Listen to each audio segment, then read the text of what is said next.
Welcome to the Dogs Are the Best Friends podcast. I'm Emily, and my best buddy, Flynn, is here too. Welcome back. It is a new year, and I know so many people are excited about that, and some people are not. I am choosing to be excited about it. I think we need a fresh perspective, and I'm ready for that. I have talked to, spoken with, interviewed 8 people that are ready to share their stories, and I can't wait to share those with you. Welcome back. I have missed you. I am grateful for a little bit of time off, but oh my gosh, we have a great lineup for the next couple months and of course beyond. I'm adding in trivia and some different fun stories. And for example, today, here's your trivia question. How many types of Belgian Shepherds are there? Lex and Riot have their own YouTube channel. And it's called Lex and Riot, actually. On that channel, they share a lot. Everything from preparing food, seeing beautiful places. All of this is within the framework of being nomads. So everything is really a unique perspective because who lives like that, right? Not many of us at all. Lex has a wonderful sense of humor. Her dog has so much personality. I know that you will enjoy her stories. After her interview, I will share the answer to that trivia question. I also have just 2 fun articles that I will mention about Malinois and other dogs that I found in the news. Enjoy. So Riot is 6.5, and she's technically a Belgian Malinois, but she has a recessive gene for the Belgian Lacanois. So at about which is the wire coded version, if you will, of the Belgian Shepherd. And so when she was about 8 months old, she went from looking like your traditional Malinois to getting this like beard and fuzzy feet. And, I called the breeder, and I am an avid rescuer, but I was working as a canine trainer. And so she literally became my work partner, not just my life partner, but my work partner. So I did go to a breeder for her, and the breeder, sent me her lineage, and her grandpa over in Belgium was a Lacanois, or the wire coded version. So she looks a little different, which I absolutely love. Yeah. But it confuses people, and they always think that she's a mix. Right. Which is fine because, whatever, she's who she is. Yeah. But yeah, she looks a little different. And she's really neat because I got her at 7 weeks old. Oh, wow. And the rest of her family apparently went to police units and military units. But she is very civil. Like, she loves people. She loves kids. When we lived in Chicago, she did therapy dog work at nursing homes and an autism foundation. So we would teach the kids with autism how to not be overstimulated by the dog and how to interact with dogs. So she was really good for all of that. And she also did do protection training, and she excels at it and loves that as well. Yeah. But her favorite dog sport was dock dogs. Where did you get the name Riot? Because that's such a unique name. That's awesome. I love it. Well, currently it's kind of, I don't know, it's a controversial name. People are always saying things, because of current era. But it actually was after a Rancid song, the band Rancid, I Want to Riot. Oh my gosh. I love it. So it's just a fun song, and I love that song. So I named her Riot after that. And like, like Laugh Riot, I Want to Have a Riot. Like, it was supposed to be like jovial and fun and like, have a riot. Yeah. Yeah. Cause the spirit that it was intended. Absolutely. So too cute. Can you sum up like all that she is in a word or two? I try to make people do it in one word, but can you try like 1 or 2 words? She's funny. Oh. She's just a funny dog. Oh, yeah. Right. Like, and maybe intuitive. She's very intuitive. Nice. Like, there's a wavelength that somehow we decided to share. She's like one of those friends where you can just look at each other and know exactly what you're saying. Yeah. Without words. And she's like that friend. Do you believe in like heart dogs or soul dogs? Do you think she's one of those for you? Yeah. Mm-hmm. Yeah. I, in my beliefs, believe in reincarnation, and I don't think it's a lower version than human. to be a dog, if you will. Right. It's just another thing that maybe you have to experience. And yeah, sometimes I wonder if, there isn't a past connection or something like that. Because there's just a unspoken bond. And I've had many dogs throughout my life, many dogs, and I've been very close to many dogs. Uh, But I do feel like I have a really special bond with her. What Yeah. is Miss Riot like? She said she's funny, so what does she do that makes you laugh? What kind of things? She's one of those dogs that has a really outgoing personality. And because I have spoiled her so much, she's cocky. She's like got a real diva attitude. Not like, sometimes she can be bitchy to like other dogs because she has a sense of superiority. Right. And I mean, I'm the first to admit I spoiled her. She was my only girl. She was raised with two brothers, if you will, my Labrador and my Rottweiler, who've now, passed on. But she was always the spoiled little girl, the princess. So like even the way she'll like look at me and she gets like just a little sass, a little demanding. Or like when she goes and she gets pet by someone else, she looks at me for approval. It's just she's just funny in the way that she acts. And also for a shepherd, she's a really good mouser. But like a typical Malinois, she gets hyper focused and obsessed. Mm-hmm. So it's just funny because especially out here in the desert, like she'll see that there's a mouse in a bush and that mouse could have moved on, but for the next 7 or 8 days she targets that bush just in like for hours. Right. For hours she'll just stare at a bush. Yeah. And it cracks me up because I mean she's I wish I had her level of concentration. I get that. I love that. And you're so right, because if we did, we would get so much done. Imagine how amazing we could be if we could be like a dog. Yes, just so single pointed focused on what you want and what you think is like success in life. Yes. And even after the mouse has moved away, you're still trying.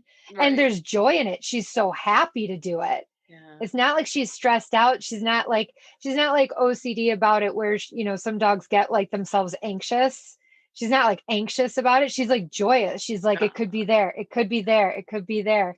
Yeah. She's like happy. And the kind of stuff cracks me up. Well, it's like Flynn. I get that. They need a job. Most dogs need a job, and they were need a bred job. for a job. And if we give them a job, they're so happy. They feel like they're contributing. Don't you think? They need that. 100%. Yeah, she did, she worked with me. She was at my side. And when I was a dog trainer, she would come with me to all of my clients as a demonstration of how to have your dog act and how to get it, Right. And so she had a job. So when I sold my businesses and retired, she didn't necessarily want to be in retirement. So now that, we travel full time, I have to really dedicate time to make her feel like she has a job still. Interesting. Through hiking, through training, through creating little games, making her fetch pieces of firewood, right. Like training her to go get the logs. Like she loves being challenged. It's a great idea. So that she's not staring at bushes 6 hours a day. So that's a great idea. You have her get firewood. And what other kind of jobs do you give her? Because I need to keep this boy busy because he's going to drive me crazy if I don't. So what else do you suggest? Of course. That's great. Yeah. I just, me and my friends used to joke that one of my aspirations in dog training was to become just super fat because I have my dog do everything for me. So I kind of keep that mentality without the actual weight gain. So like I have her fetch my shoes. I taught her how to open the latch on the trailer so that she can open the door herself, or I tell her to. Yeah. I have her collect the firewood. I did train her on scent detection to the smell of rodents, because mice in your RV, in your engine, anything like that, that can be a real problem, and it's very prevalent. So I have her actually sniff cars and engines, and she'll alert to where mice are.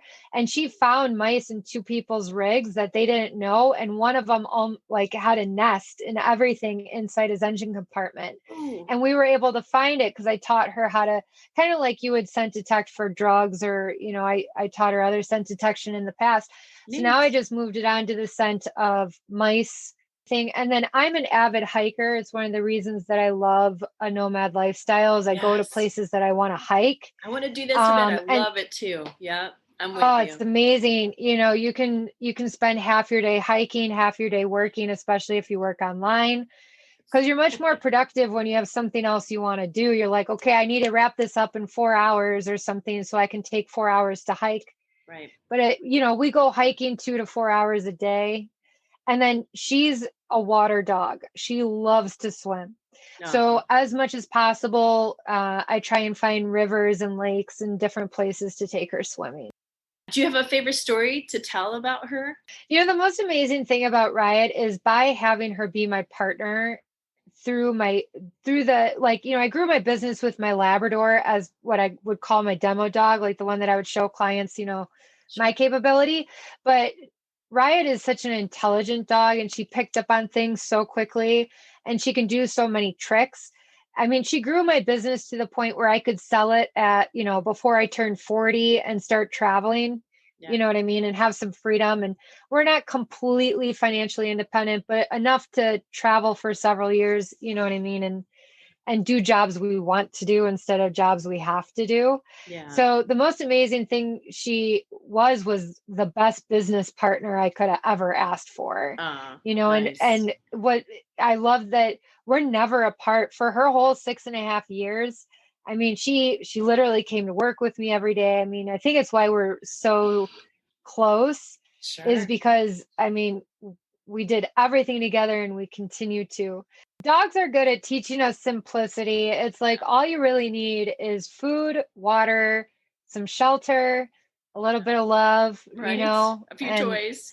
maybe a few toys, and that's really it. You can have all the bark boxes sent to your house that you want, and you're still only going to have a couple favorites anyway. Yeah, so they're very good at teaching us about what's important.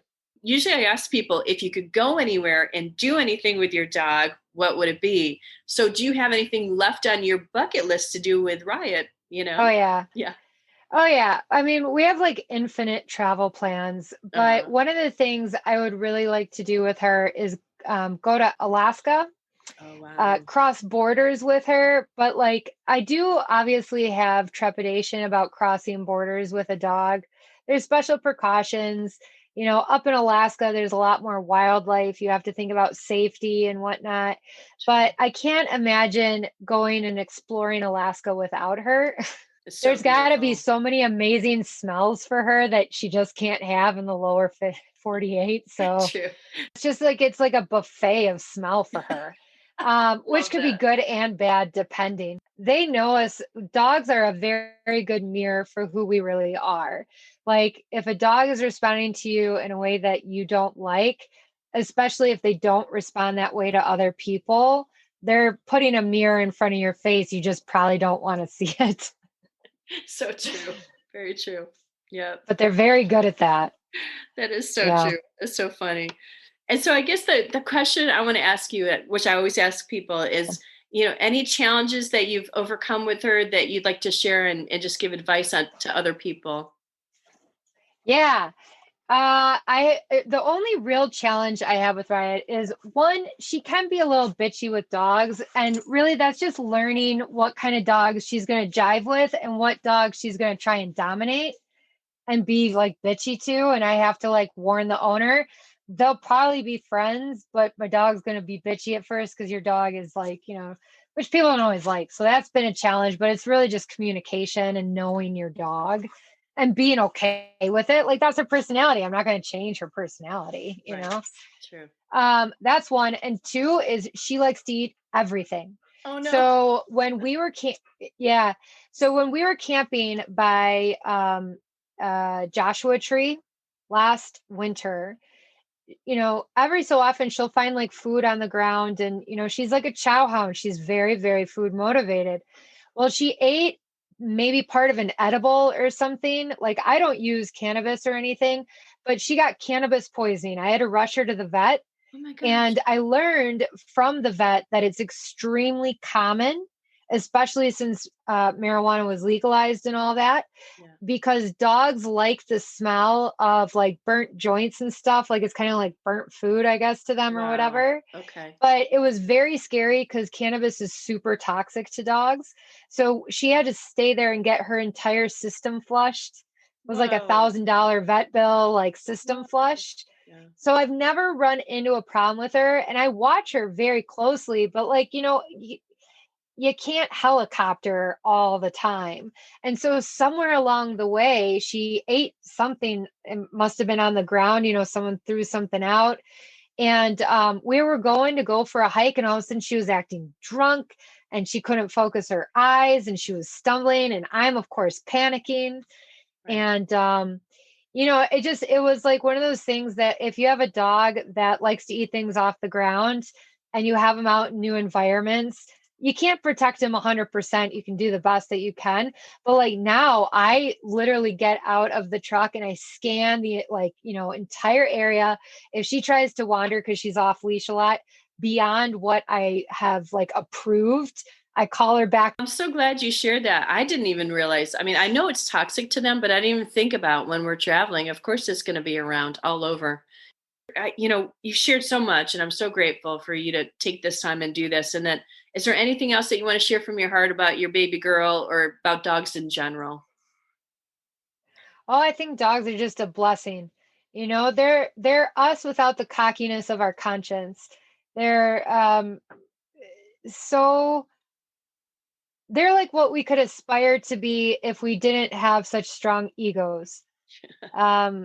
Which is why I think, we can appreciate them for showing us how to live more honestly.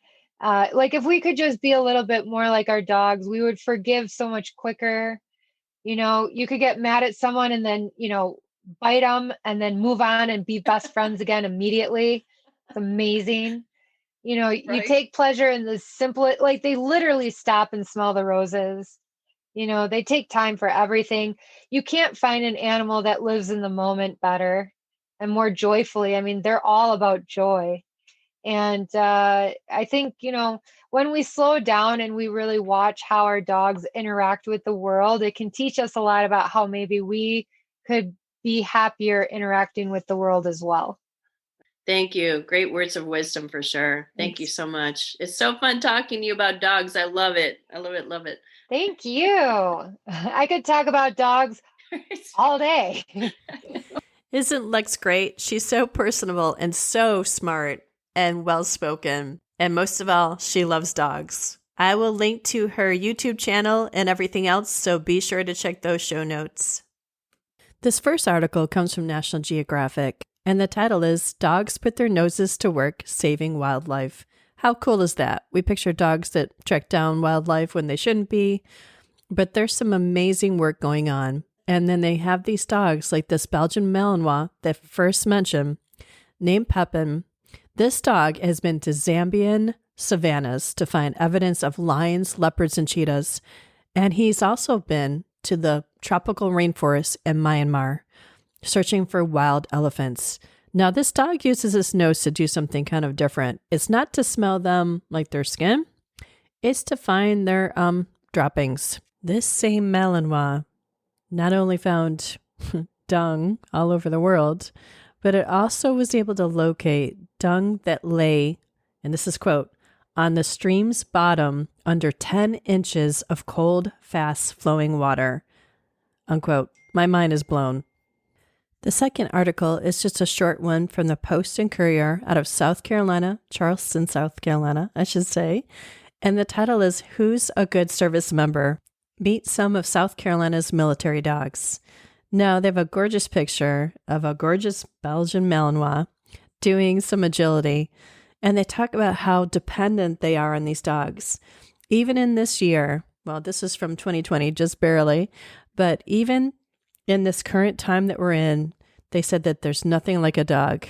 And between the technology and everything else we have, dogs still beat it when they're detecting explosives and, of course, protection and all sorts of things. So we rely on dogs for so many different areas of our lives and areas apparently of nature that we didn't even realize. Okay, so here's the answer to the trivia question. Are you ready? Now, if you were listening to Lex, she talked about a Belgian Malinois, her dog, so that's one. She also mentioned the Lacanois or Lakenois. They're said a couple different ways. I had to look it up, to be honest with you. That is the more wire-coated dog. Then there's also the Groenendael, and then there's the Tervuren. So they have 4 different kinds of dogs that they all look different, but they're under the umbrella name or breed of Belgian Shepherd. I hope you learned something. I hope you enjoyed that. I hope you enjoyed the interview. As you watch your dog, watch their nose and think about what we've talked about. Peace be with you. Talk to you next week.